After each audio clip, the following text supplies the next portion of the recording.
terlaksana kajian ini yang mungkin tidak dapat disebutkan satu persatu namanya, dan buat antum semua yang hadir, ana ucapkan assalamualaikum warahmatullahi wabarakatuh. Alhamdulillah alladzi bi ni'matihi tatimmu shalihat. Segala puji bagi Allah Jalla Jalaluh yang karena nikmatnya kebaikan-kebaikan menjadi sempurna. Semua keberhasilan yang kita raih, semua kesuksesan yang kita dapatkan, semua kenyamanan yang kita rasakan itu murni karunia Allah kepada kita. Bukan karena usaha kita, dan bukan karena kita berhak mendapatkan. Jangan sampai kita seperti Qarun yang ketika diperintahkan kepadanya untuk berbuat baik, Allah berikan kepadanya harta yang berlimpah ruah. Apa kata dia? Innama utituhu ala ilmin indi. Qarun mengatakan, aku dapat seperti ini itu karena ilmu yang diberikan kepada aku, karena kecerdasanku, karena usahaku, karena kerja kerasku. Akhirnya cerita Qarun habis. Allah mengatakan fakhasafna bihi wa bidarihil ardh. Kami tenggelamkan dia bersama hartanya, bersama rumahnya di dalam bumi. Maka hendaklah kita senantiasa mengingat Allah bahwa semua yang kita rasakan itu karunia Allah, dan hanya Allah yang pantas untuk dipuja dan dipuji. Allahumma salli wa sallim ala abdika wa rasulika sayyidina wa maulana Muhammadin wa ala alihi wa ashabihi ajma'in. Ya Allah, semoga salawat dan salam, berkah dan nikmat senantiasa Engkau curahkan untuk hamba kekasih-Mu, untuk baginda Nabi kita Muhammad alaihi salatu wassalam, untuk keluarga beliau, untuk istri-istri beliau, untuk putra-putri beliau, dan untuk seluruh sahabat Nabi. Semoga Allah meridhai kita bersama mereka. Amma ba'd, jamaah, negeri kita yang kita cintai ini tidak lain hanyalah kumpulan rumah tangga.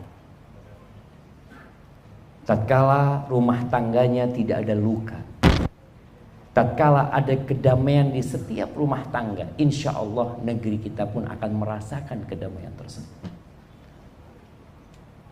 Semuanya dilahirkan dari rumah tangga, dididik di rumah tangga. Berapa banyak anak-anak yang tumbuh jadi penjahat gara-gara rumah tangga yang penuh dengan luka. Tidak sedikit anak-anak yang kemudian tumbuh besar menjadi perampok, jemaah. Kenapa kita lihat ada darurat sabu-sabu umpamanya dimulai dari rumah tangga sama jemaah. Maka ini pembahasan yang sangat penting buat kita semua. Ya, sebagian kita mungkin alhamdulillah rumah tangganya tidak ada luka, Ustaz. Tapi udah babak belur semuanya, Ustaz. Jadi udah berantakan semua. Kadangkala lampunya sudah ada yang mati ya. Kipasnya kadangkala mulai bergerak tapi apa jemaah? Itunya nggak ada jemaah. Baling-balingnya itu nggak ada.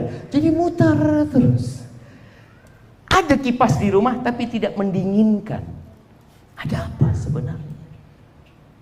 Ada kulkas dalam rumah yang seharusnya membuat keluarga itu bisa menikmatin. Tapi ternyata tatkala dibuka kulkas itu panas. Buah yang di dalam yang seharusnya jadi segar itu jadi layu.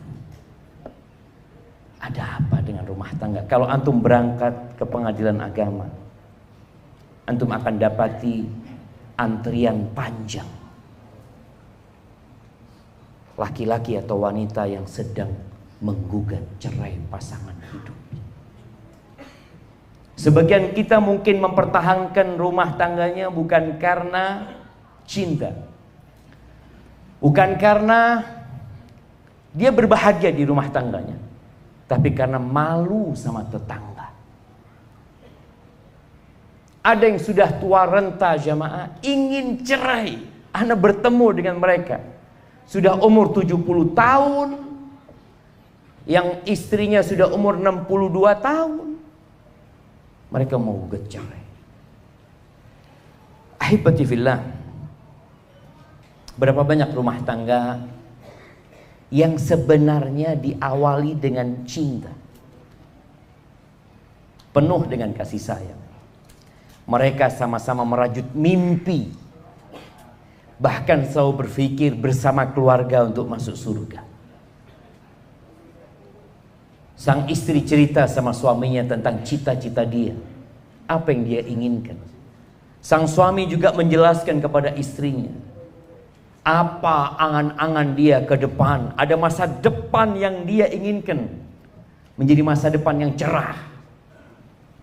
Namun setelah berlangsung beberapa hari, jangan bicara beberapa tahun jemaah, kadangkala beberapa hari. Ini kejadian di Purworejo ya. Ana masih ingat, entah berapa tahun yang lalu Ana datang ke rumah salah satu pengurus masjid. Dia mengatakan, Ustaz, Ana punya keponakan, Ustaz. 4 tahun apa 6 tahun pacaran. Setelah lulus kuliah mereka menikah. Umur pernikahannya hanya 6 hari. Ahibati fillah,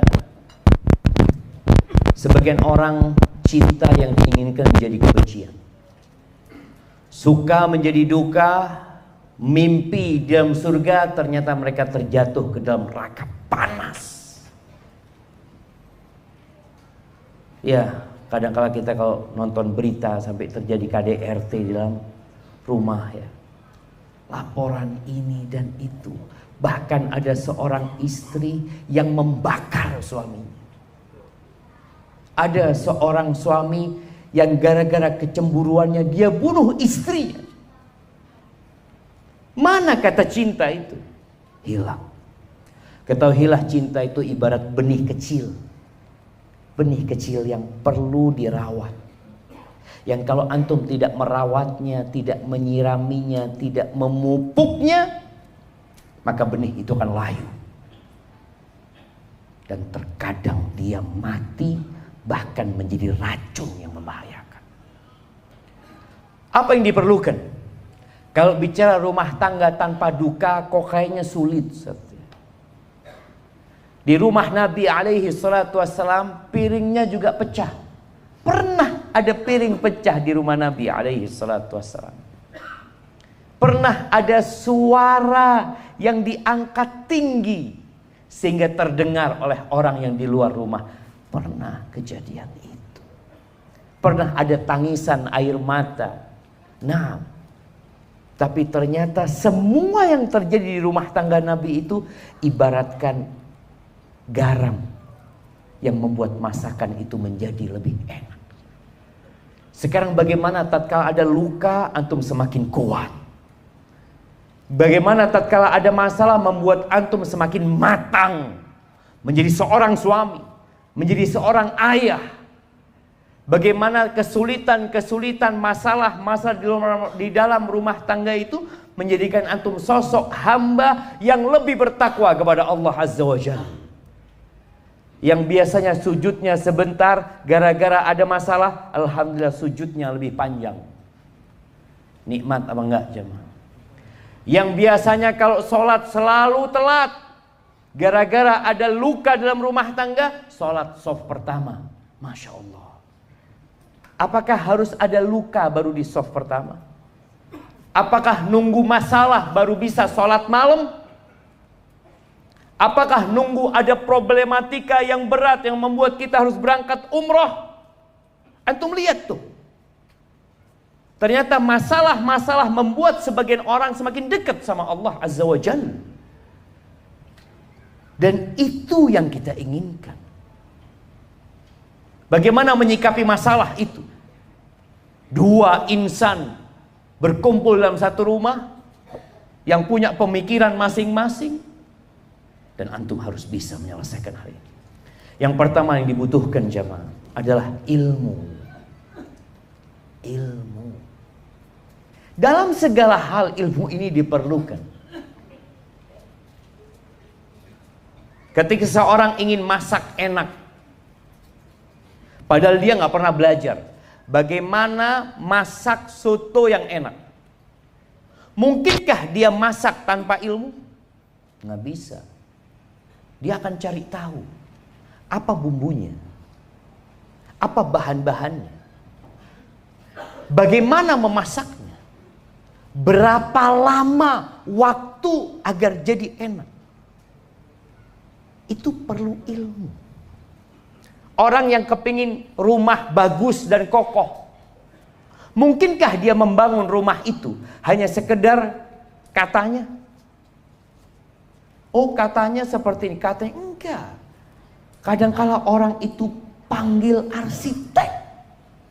Anda mau bangun rumah yang bagus, Anda punya fulus, alhamdulillah. Tapi untuk bangun rumah Anda nggak bisa. Kita panggilkan tuh orang pintar. Dia gambar, mulai dia bangun. Jadi benar tuh rumah. Terus bagaimana dengan rumah tangga? Kebanyakan kita itu membangun rumah tangga tanpa pernah sekolah fakultas rumah tangga. Ada jamaah? Nggak ada. Orang kuliah IT, Masya Allah. Komunikasi iya. Tapi ternyata sebagian orang itu bisa berkomunikasi dengan orang lain, sama istri sendiri nggak bisa komunikasi. Menjadi dokter ada ilmunya, belajar, bertahun-tahun dia belajar, praktek lagi. Ada cerita seorang perempuan jamaah.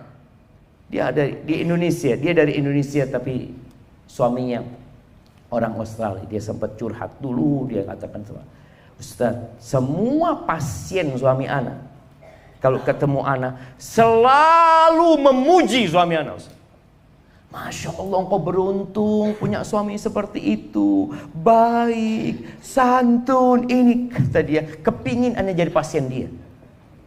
Dia nggak tahu kalau jadi istrinya dia kayak apa. Dia kepingin jadi pasien jemaah, bayangin jemaah. Karena untuk jadi dokter itu dia belajar ilmunya. Bagaimana berhadapan dengan pasien? Oh, ada kode etik dokter. Belajar dia. Tapi bagaimana menghadapi istri? Nggak pernah sekolah.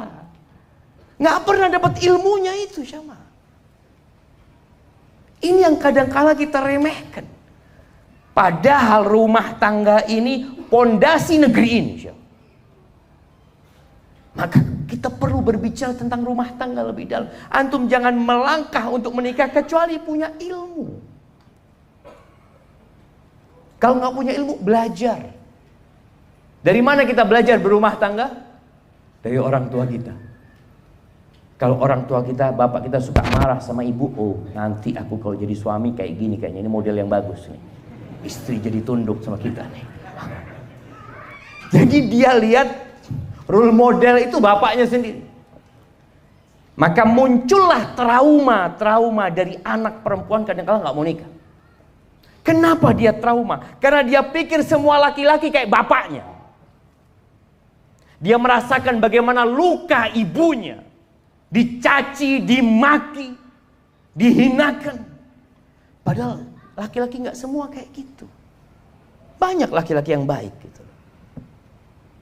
Maka di sini belajar. Maka malam ini kita akan belajar.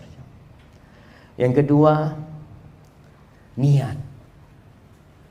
Antum selama ini menikah niatnya buat apa sih? Sebagian laki-laki menikah karena nggak enak dikatakan jomblo terus. Kapan kau menikah? Akhirnya terpaksa dia menikah. Niatnya hanya nggak ingin dikatakan jomblo. Sebagian laki-laki dan wanita menikah karena sudah melakukan yang haram. Dia berzina. Istrinya hamil. Sehingga ini ada masalah panjang jemaah. Bagaimana anak itu nanti dinasabkan kepada siapa? Engkau sebelum menikah sudah bikin luka dalam kehidupan ini. Engkau sudah membuat Allah murka. Membuat keluarga malu. Membawa aib yang dibawa seumur hidup anakmu anak zina. Gimana kemudian engkau menginginkan rumah tangga tanpa luka kalau sudah dimulai dengan luka? Maka solusinya engkau niat beribadah. Kalaupun sebagian terjebak dalam dosa, niatkan bertobat kepada Allah.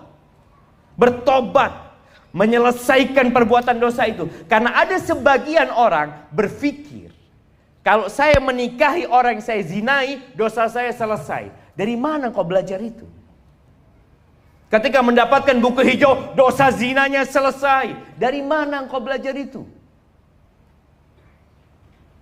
Az-zaniyatu waz-zani fajlidu kulla wahidin minhuma mi'ata jaldah. Kata Allah tuh pezina, wanita pezina lagi, dihukum jilid dia itu. Bukan dikawinkan. Dia dihukum, disuruh tobat dia.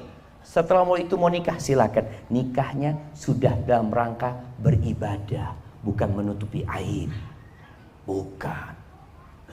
Tapi dalam rangka kembali kepada Allah Azza wa Jalla. Kita lihat ketika dua orang yang berzina dinikahkan, kalau salah satu belum tobat, gak lama cerai itu biasanya.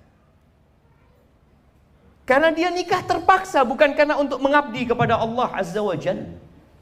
Maka bagaimana Rasul Sallallahu Alaihi Wasallam mengatakan ketika turun ayat-ayat yang berkaitan dengan menimbun harta emas dan perak, di mana kalau nggak dikeluarkan zakatnya itu akan jadi setrika buat orang-orang tersebut. Akhirnya para sahabat mengatakan, ya Rasulullah, lau alimna ayya malin afdal fanattakhidha. Kalau kita tahu ya Rasulullah, harta apa yang paling baik, kita akan cari itu harta. Maka beliau menyebutkan 3. Siapa yang ingat? Nah, siapa yang mau jawab? 3 harta yang seharusnya kita cari mati-matian. Ada hadiahnya ya, banyak hadiahnya di sini. Nah, mana yang mau jawab? Hadiahnya taruh di atas ya, biar tahu mereka. Ana tambahin hadiahnya, masya Allah. Fadhal, ya, berdiri antum yang mau jawab.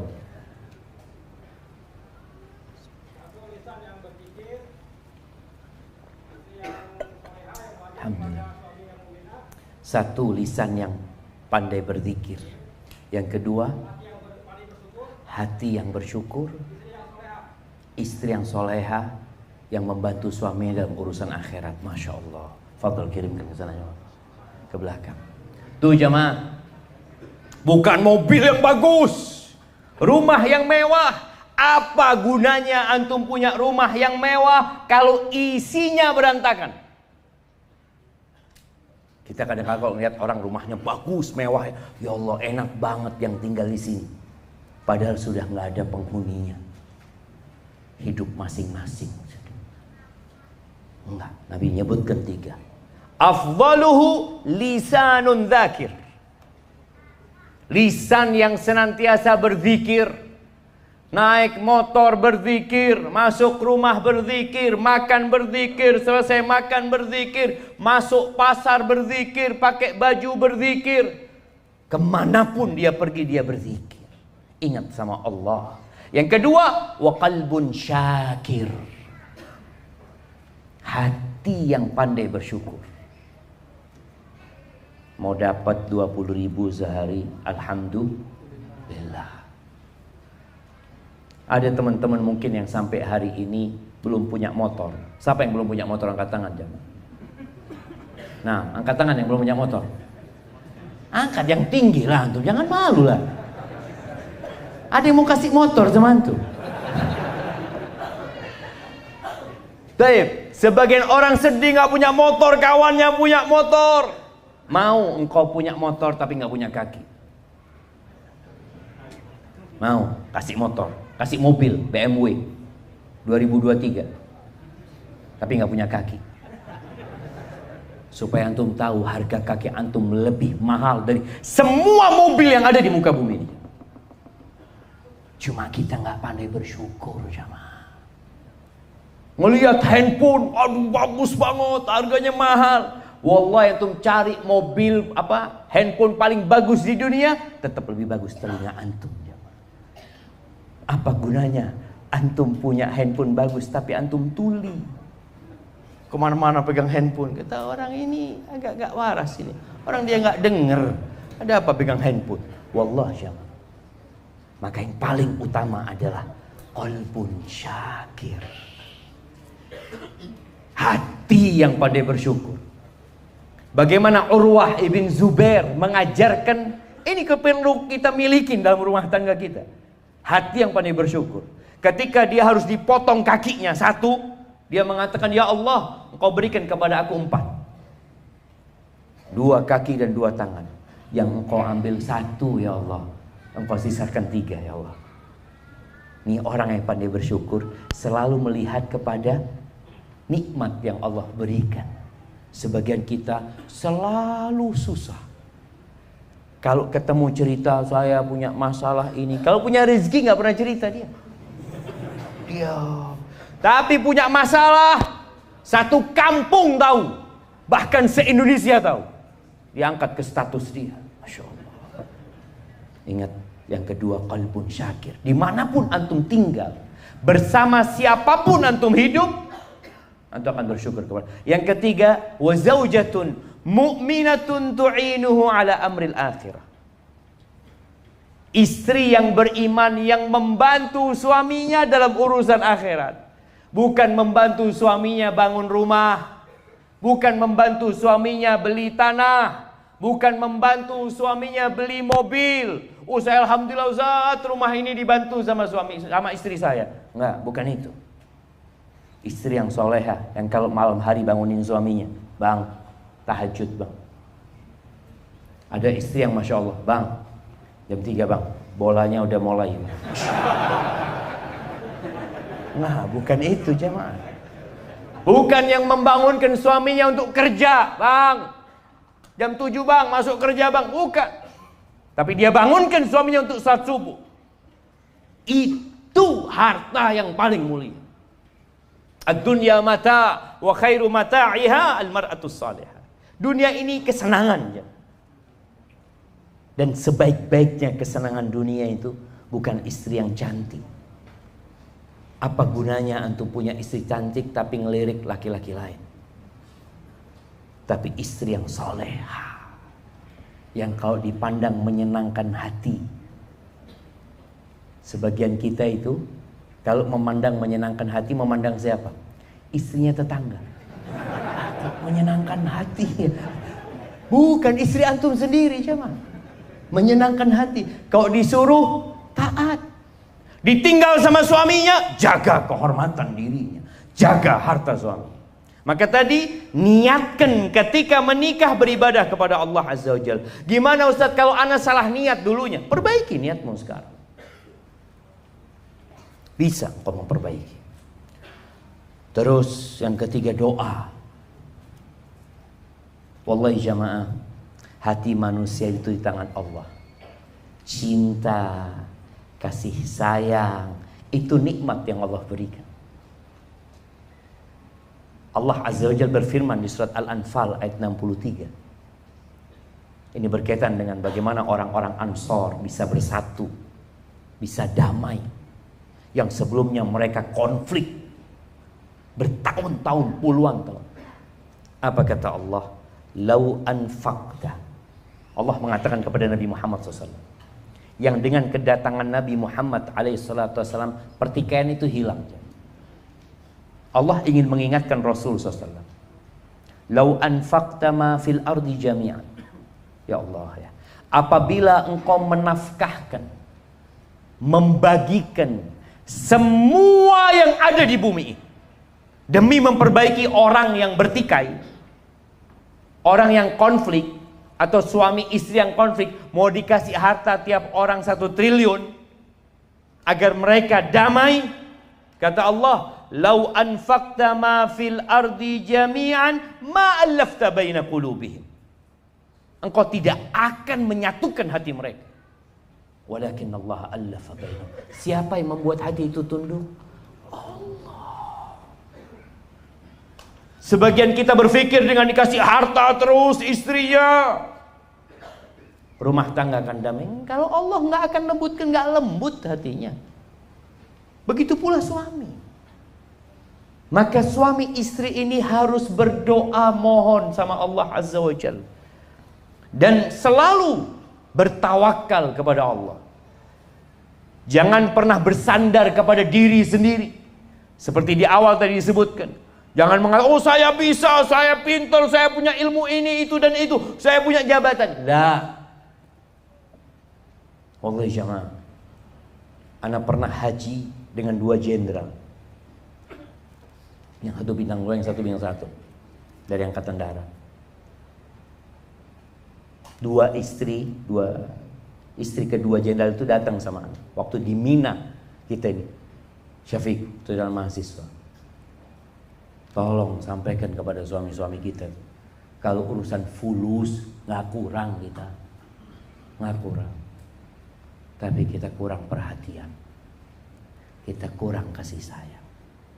Supaya antum tahu, harta itu walaupun antum berikan sebanyak apa,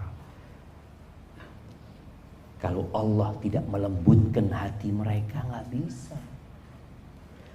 Maka ahibati fillah, kembali kepada ilmu. Yang pertama ilmu, yang kedua apa? Niat, yang ketiga doa. Ilmu yang pertama yang harus antum pelajari berkaitan dengan rumah tangga ini adalah tentang hak dan kewajiban. Apa sih hak pasangan hidup antum? Jangan tanya dulu apa kewajiban istri antum. Sebagian suami itu yang dipikirkan apa? Haknya dia, kewajiban istrinya. Enggak, yang antum perlu pelajari, apa kewajiban ana sebagai seorang suami. Makanya tatkala orang itu bekerja di sebuah perusahaan, dikasih tahu dia hak dan kewajiban, supaya dia dapat menjalankan tugasnya dengan baik. Kewajibanmu masuk kantor sebelum jam 7, pulang jam 4. Kewajibanmu harus pakai seragam berwarna ini. Kewajibanmu kau harus duduk menyelesaikan tugasmu dari pagi sampai sore, baru boleh pulang. Hakmu baru disebutkan. Engkau akan dapat gaji sekian, dapat tunjangan sekian, dapat bonus sekian. Nah, sebagian orang itu yang ditanyakan apa? Bonusnya apa? Gajinya berapa? Dan itu terjadi dalam rumah tangga. Banyak di antara kita jemaah ketika menikah yang dipikirkan cuma malam pertama. Masya Allah. Sehingga ada istilah bulan madu. Madunya berapa lama? 1 bulan. Kadang-kadang nggak sampai sebulan. Sisanya Wallahu a'lam. Maka tolong pelajari. Dan menuntut ilmu ini kewajiban buat setiap muslim. Talabul ilmi fariidatun ala kulli muslim. Bukan sunnah ya, bukan anjuran. Ketika antum mau sholat, antum harus belajar ilmu tentang sholat, wajib. Ketika mau berangkat haji, jemaah haji itu oleh Depak diadakan apa buat mereka? Manasik haji, karena wajib buat mereka. Mereka mau melaksanakan ibadah tersebut. Dan ketika antum mau menikah, antum wajib belajar tentang hak dan kewajiban antum, pasangan hidup antum. Ketika dua orang ini tahu dengan hak dan kewajibannya, kemudian mereka saling melaksanakan apa yang menjadi kewajiban mereka, ya udah, insya Allah itu akan jadi pupuk untuk cinta yang ada di awal. Ada seorang suami yang hanya minta dilayani, tapi dia tidak pernah berbagi dengan istrinya. Di beberapa daerah jamaah, kesian ketika sang istri itu harus bekerja cari nafkah. Sang istri perempuan itu wajib bekerja apa enggak? Wajib apa enggak? Wajib jamaah. Kalau enggak kerja, tutup negara kita ini. Wajib kerja, tapi bukan wajib cari nafkah. Dia wajib bekerja. Ini bicara hak dan kewajiban. Kadangkala sebagian suami, dia maksa istrinya bekerja cari nafkah loh. Kewajiban cari nafkah itu engkau sebagai suami. bukan aku. Ketika istrinya mau resign, berhenti kerja, kata suami, jangan. Loh kok jangan? Aku itu istri, bukan pekerja.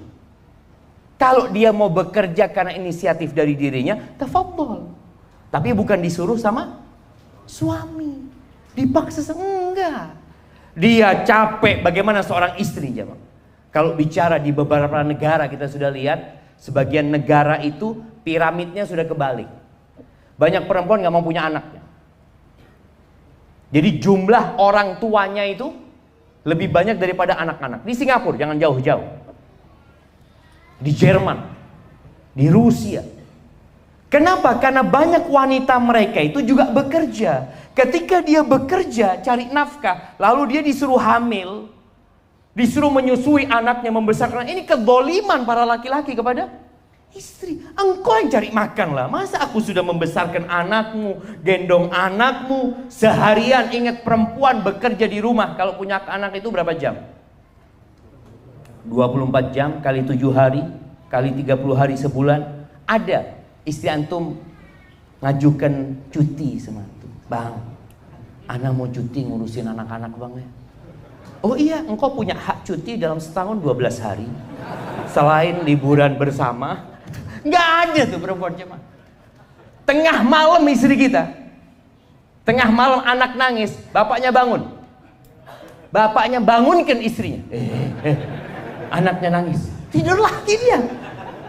Kenapa? Karena dia berpikir aku bisa harus bekerja. Ya itu memang, itu tugas laki-laki. Tapi jangan engkau bebankan dua kepada perempuan. Disuruh cari duit, disuruh melahirkan anak, besarkan anak. Ar-rijalu qawwamuna 'alan nisa. Kata Allah, laki-laki itu pemimpin buat para wanita. Pemimpin. Kenapa dia jadi pemimpin? Yang pertama, bima faddalallahu ba'dahum 'ala ba'd. Karena laki-laki itu dikasih jiwa kepemimpinan. Laki-laki itu lebih mengutamakan akalnya. Dikasih itu. Hak cerai ada di suami. Kalau hak cerai ada di istri. Kira-kira ada yang datang ke masjid masih berstatus suami, mungkin sudah diceraikan semua sama istri.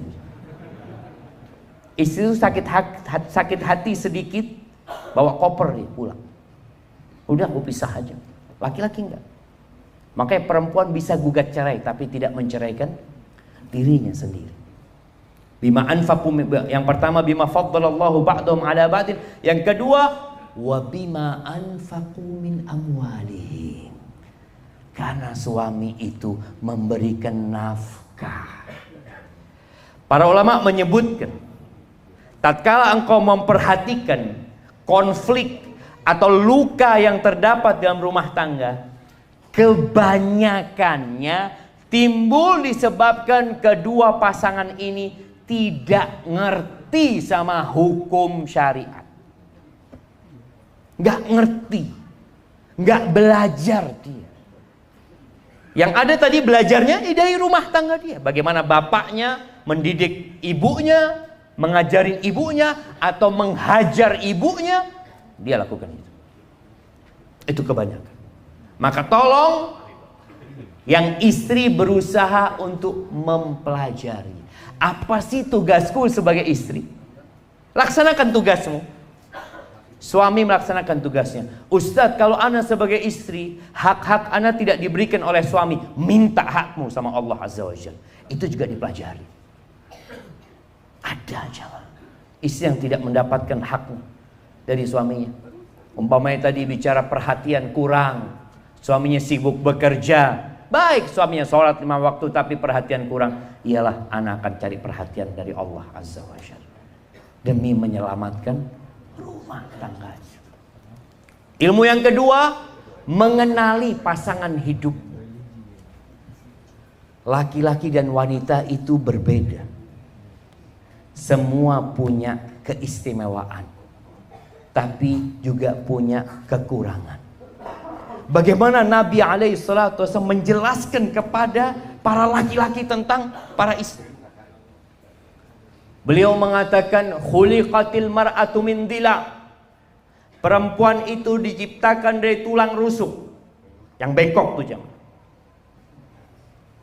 Baik, kita dengarkan azan isya dulu jamaah. Barakallahu fikum.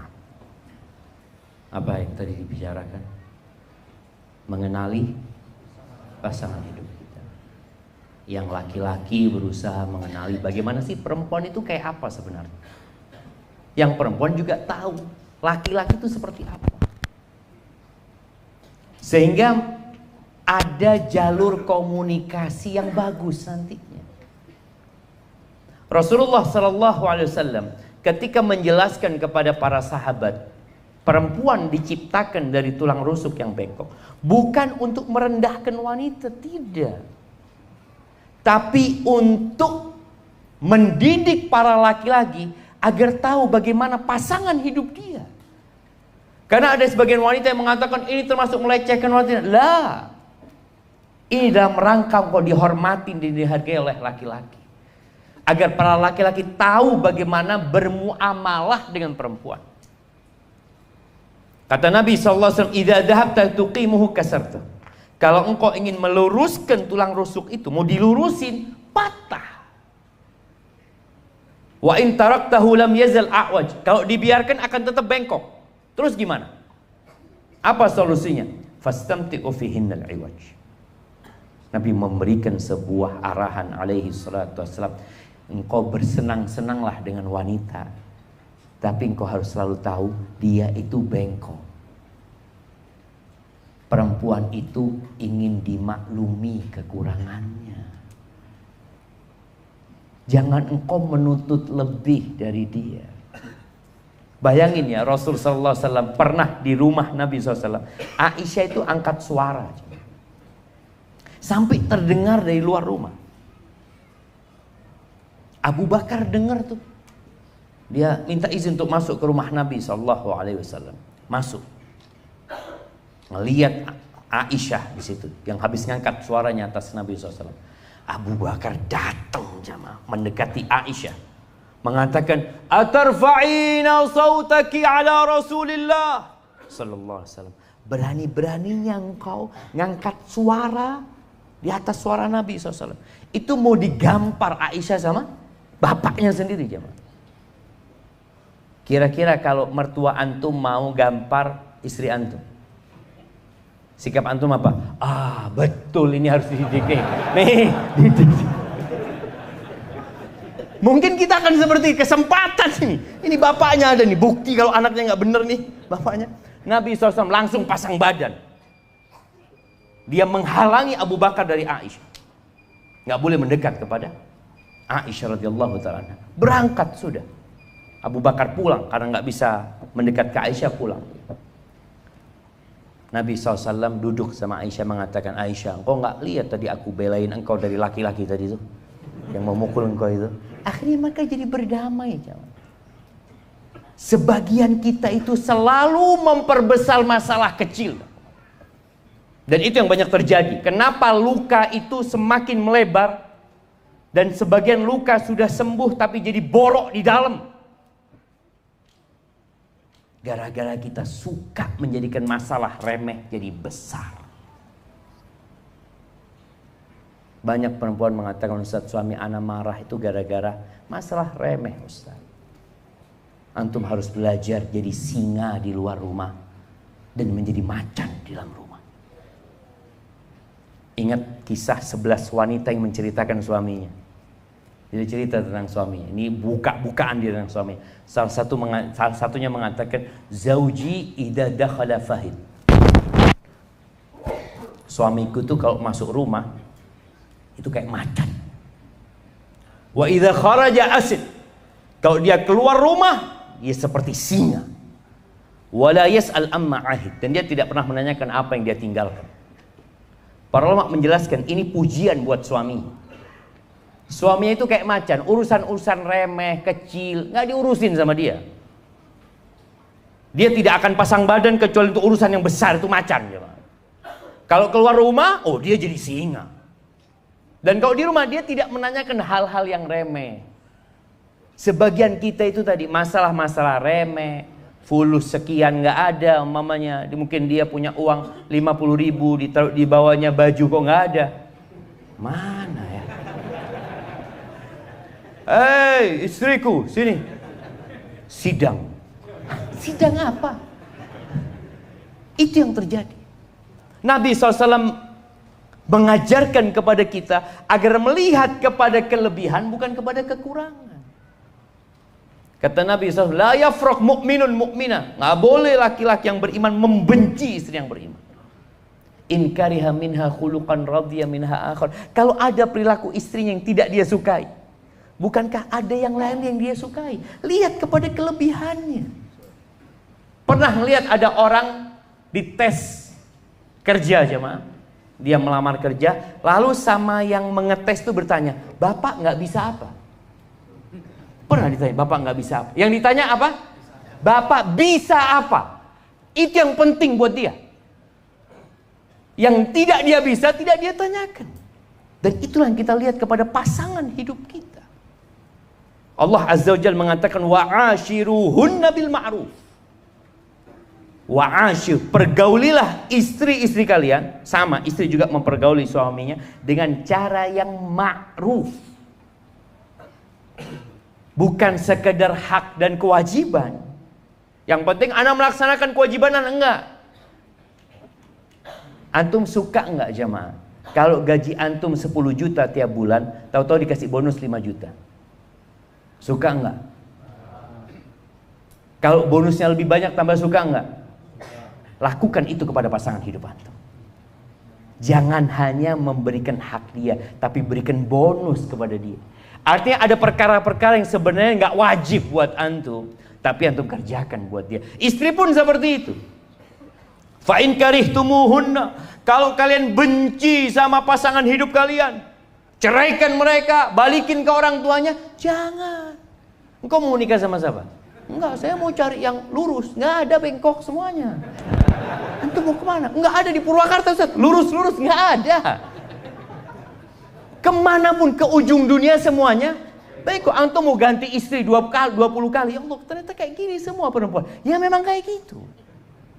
Fa in karihtumuhunna fa'asa an takrahu syai'an wa yaj'alallahu fihi khairan katsira. Kalau kalian benci sama mereka, boleh jadi yang kalian benci itu ternyata Allah jadikan banyak kebaikan di sana.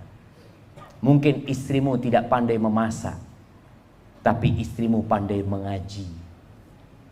Mungkin istrimu memberikan makanan, ya Allah, kok kayak gini ya makanan. Apa anak salah pilih istri? Anak kalau makan di rumahnya tetangga kok enak terus ya. Padahal tetangga itu punya masalah. Sama. Ya Allah, ini istri anak makanannya enak tapi ngajar ngaji anak gak bisa, ya Allah, astagfirullah. Oh, istrinya tetangga barusan suaranya enak ya. Apa anak salah istri? Padahal sama-sama semuanya jemaah. Semua orang itu punya kelebihan dan kekurangan. Maka fokus kepada kelebihan, bukan kepada kekurangan. Itu yang diajarkan. Ketika Nabi alaihi salatu wassalam mengatakan perempuan itu naqisatu aqlin wa din. Perempuan itu kurang akalnya, kurang agamanya. Ini juga pendidikan buat kaum laki-laki. Perempuan itu datang bulan loh. Kau ketahui ketika dia datang bulan, dia nggak sholat. Sholat aja enggak Allah wajibkan, bahkan nggak boleh dia sholat. Kondisi emosionalnya kadangkala bermasalah. Dia capek, letih, dan itu supaya suaminya sadar dia bukan laki-laki. Memang dia kayak gitu.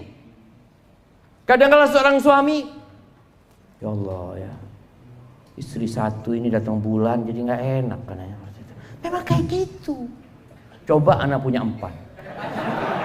Antum punya 4, semua datang bulannya bareng. Antum mau apa tuh? Ya Allah, ahsan di surga. Ya memang ahsan di surga jamaah. Nabi ketika menjelaskan itu agar antum paham, dia seperti itu. Emosionalnya nggak terkontrol kadangkala. Kadangkala antum ngomong maksudnya baik, dia sakit hati. Ya memang kayak gitu perempuan. Antum yang kudu sabar. Sabar. Kenapa? Antum laki-laki. Antum jadi pemimpin. Ketika pemimpin nggak penyabar, apa yang akan terjadi? Akan banyak yang terluka di dalam rumah itu. Berapa banyak anak-anak yang akhirnya benci sama bapaknya, benci sama bapak. Anak bener-bener sama kuping ini panas ya.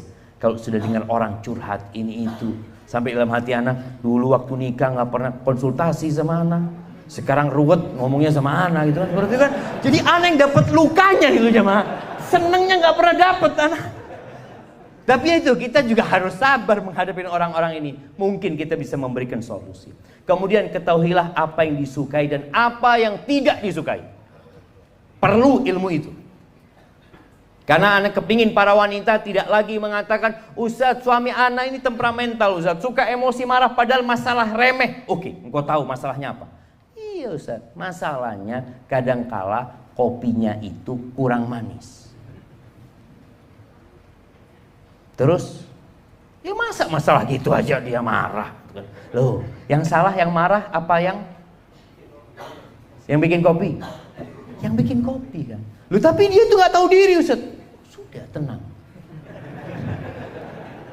Setiap bikin kopi gulanya di luar. Bang kalau kurang manis tambahin bang. Insya Allah. Dia ketika kurang manis dia lihat istrinya. Nambah. Tapi dia gak jadi marah karena udah harus nambahin sendiri. Jadi istri ini ketika tahu apa yang tidak disukai suami. Suami tidak suka istri pakai daster. Apa yang harus dilakukan? Bagikan ke tetangga dasternya. Iya, artinya dia sudah tahu. Suami ini gak suka Ustaz dengan ya rumah berantakan. Berarti jangan pernah melihat rumah berantakan. Suami ini gak suka Ustaz kalau manggil kemudian anak gak datang. Tapi juga para suami harus tahu, karena kita ada di markasnya tentara ini, kadangkala ada suami yang bintangnya dia bawa ke rumah. Istrinya namanya anggap Sumaya. Sumaya! Datang, siap dan. Siap dan. Jadi gimana ceritanya? Rasul SAW kalau masuk rumah itu beliau panglima perang. Ketika masuk rumah beliau jadi suami, jadi bapak buat anaknya. Nggak ada bintang-bintang itu. Makanya bagaimana istri Nabi SAW itu kadang-kadang bantah sama Nabi SAW. Sampai Umar itu pernah suatu hari ngomong nyuruh sama istrinya bantah. Kata Umar jagoan cuman. Ngomong sama istrinya, kok beraninya bantah anak tadi? Kata istrinya, istri Nabi aja bantah sama Nabi SAW. Kata Umar itu nggak tahan, langsung keluar rumah. Dia langsung datang ke rumah salah satu istri Nabi, putrinya. Siapa namanya putrinya Umar? Kasih hadiah. Nah, kirim hadiahnya ke belakang. Hafsah. Nah, kayaknya nggak cukup dia kasih baju itu, kasih buku aja dia. Nah, Hafsah. Dia tanya, Hafsah, apa benar istri Nabi itu ada yang bantah Nabi SAW? Apa benar ada istri Nabi itu yang gak ngajak ngomong Nabi dari pagi sampai malam? Kata Hafsah, iya benar. Hafsah, jangan kau lakukan itu Hafsah. Jangan, kau nanti diazab sama Allah SWT. Itu gak boleh jemaah. Itu gak boleh. Jadi para istri jangan kemudian melihat ini, oh berarti anak boleh bantah ya. Ya gak boleh bantah itu. Tapi suami kudu sabar ketika istrinya melakukan itu. Karena ada sebagian suami udah pulang sana ke rumah orang tua. Aku ini di kantor dihormati. Nggak ada yang mengatakan tidak. Selalu siap dan. Ada cerita jamaah ini bagaimana ya? Bagaimana kalau bisa istri itu kayak gitu juga. Siap dan sama suami. Ini ada waktu ana khutbah nikah di Masjid At-Tin. Itu pernikahan salah satu anak jenderal. Waktu itu atasannya ngomong, ini ustadz ini lewat sana, lewat sini ya ngomong. Anak buahnya ngatakan, siap dan. Akhirnya anak naik mobil sama dia. Dua orang tanya, tadi ngomong apa komandan? Nggak tahu lah, bismillah kita jalan aja ke sana tadi. Yang penting siap dulu, antum gampang urusannya, yang penting siap dulu. Mereka nggak paham nanti tanya gitu loh. Itu suami jadi seneng gitu loh. Kalau dapat istri yang selalu siap kayak gitu. Tapi tolong suami juga tahu diri, nggak kayak gitu. Engkau menjadi suami. Ketika engkau dah masuk rumah, Nabi SAW itu subhanallah jamaah, tahu dengan apa yang disukai istrinya. Bantuin istrinya urusan rumah. Jahit sandalnya sendiri. Nggak semuanya minta dilayani sama istri. Enggak. Beliau kadangkala subhanallah bajunya robek, beliau jahit sandalnya kurang bagus, timbanya rusak, beliau perbaiki. Sampai Aisyah radhiyallahu taala anha ditanya, Nabi alaihi salatu wasallam kalau di rumah itu ngapain sih? Karena sahabat ingin tahu, mereka tahu Nabi di luar. Kalau dalam rumah gimana? Kana fi mihnati ahli. Beliau bantuin urusan keluarganya. Jadi bapak-bapak kalau masuk rumah bantuin urusan istri, nyapu, mungkin masakin buat istrinya. Tapi bukan tiap hari antum masakin buat istrinya main handphone gitu ya, antum bermasalah gitu loh. Baik. Kemudian jamaah rahimakumullah, mengetahui apa yang disuka dengan apa yang tidak disuka itu penting untuk menjaga rumah tangga ini. Biasanya dengan berjalannya waktu antum sudah tahu. Tapi ada perempuan yang soleha, sebelum dia berjalan rumah tangganya, dia udah tanya sama suaminya. Ini kisah Syuraih ketika dia menikah dengan seorang wanita. Wanita ini ngomong, aku ini nggak kenal sama engkau. Aku nggak tahu sama engkau. Aku nggak tahu apa yang kau sukai dan apa yang kau tidak sukai. Tolong jelaskan kepada aku. Dijelaskan. Dijelaskan sama dia, aku nggak suka engkau bergaul sama tetangga fulan, sama fulan, sama fulan. Aku kepingin engkau kekurangan itu ditutupin, kelebihan itu ceritakan silahkan. Tapi jangan sampai kekurangan itu, karena tahu dalam rumah tangga ini ada kekurangan, ada kesalahan. Maka tolong ditutup. Biasanya suami kalau sudah dengar istrinya curhat ke tempat lain, itu berat untuk melanjutkan rumah tangganya. Maka tolong sang istri pandai-pandai mengetahui apa yang disukai dan apa yang tidak disukai. Suami juga seperti itu. Kesukaan istri itu apa? Dihargain. Kalau dia berbuat katakan jazakillah khair, makasih banyak. Hargai. Setiap dia punya anak, antum kasih hadiah. Anak-anak berhasil sukses, kadang-kadang bapak ini selalu di depan. Anaknya juara 1, anakku itu. Insyaallah. Engkau kemana ketika dia dilahirkan? Ibunya yang berjuang, maka tolong hargai. Sebut namanya. Bagaimana Nabi SAW seringkali menyebut Khadijah, ibu dari anak-anak Rasul SAW. Antum sebut. Sekarang ini alhamdulillah, antum bisa berikan hadiah kepada istri antum. Ya nggak harus yang mahal. Perempuan itu suka dengan yang warna kuning. Nah, antum belikan 1-2 gram buat dia. Bukan hanya duit ya, bukan hanya duit. Seorang istri dikasih duit 5 juta sama dikasih cincin harga 2,5 juta. Kira-kira dia suka mana? Cincin sama kelebihan 2,5 juta. Iya, ada cincin dikasih nih, kan ada suratnya kan? Bang, ini 2,5 juta mana? Ya, kasih duitnya. Antum supaya tahu jemaah, itu suka seperti itu. Dan antum lakukan. Kalau antum nggak punya harta untuk menyenangkan dia, senangkan dia dengan perhatian. Senangkan dia dengan pujian. Senangkan dia dengan sanjungan. Antum nggak bisa belikan hadiah buat dia yang baik, antum datang ke tempat bikin plakat jemaah. Tahu plakat penghargaan itu? Antum bikin sana. Penghargaan buat istri anak. Kenapa? Sudah dampingin anak 7 tahun, alhamdulillah. Kasih. Itu dia akan ceritakan. Atau antum bikin surat penghargaan. Berangkat, piagam penghargaan. Berapa harga piagam penghargaan itu jemaah? Mungkin 20.000. Antum kasih figura. Penghargaan telah memasakkan buat aku selama 9 tahun. Allahu Akbar. Itu dipajang mestinya. Banyak piagamnya dia. Dia suka. Antum nggak percaya. Bunga, antum berangkat ke toko bunga, belikan bunga, kasih. Biasanya anak kalau belikan bunga istri itu ada kertas itu, tulis di situ aja. Itu dia akan foto, dia sebarkan kemana-mana, karena dia bahagia.